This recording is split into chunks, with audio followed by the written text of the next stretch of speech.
Hello, നമ്മുടെ ഇന്നത്തെ recipe ഒരു കുട്ടി ദോശയാണ്. അടിപൊളി ടേസ്റ്റി കുട്ടി ദോശ. ബാക്കി വന്ന ദോശമാവ് വെച്ച് ഉണ്ടാക്കിയതാണ്. ഇതെങ്ങനെ ഉണ്ടാക്കുന്നതെന്ന് നോക്കാം. അതിനായി ഞാനിവിടെ പാനിൽ കുട്ടി കുട്ടി ദോശകൾ 3 ദോശകൾ ഒഴിച്ചു കൊടുക്കുന്നുണ്ട്.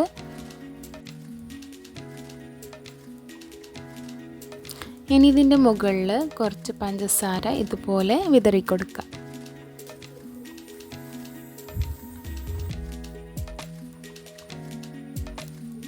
ഇതൊന്ന് പാകമായി വരുമ്പോൾ കുറച്ച് വെളിച്ചെണ്ണ കൂടി ഒഴിച്ചു കൊടുക്കാം.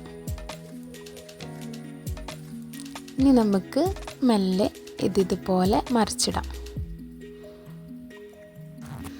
അപ്പുറത്തെ വശം കൂടി പാകമാകുമ്പോൾ നമുക്കിത് പാനിൽ നിന്ന് മാറ്റാം. ദോശമാവ് എന്തായാലും വീട്ടിൽ ബാക്കിയാവുമല്ലോ, അപ്പോൾ എല്ലാവരും ഇതുപോലെ ഒന്ന് ട്രൈ ചെയ്ത് നോക്കുക. കുട്ടികളെ തോൽപ്പിക്കാൻ നല്ല അടിപൊളി റെസിപ്പിയാണ്. കുട്ടികൾ നന്നായിട്ട് ആസ്വദിച്ച് കഴിക്കും.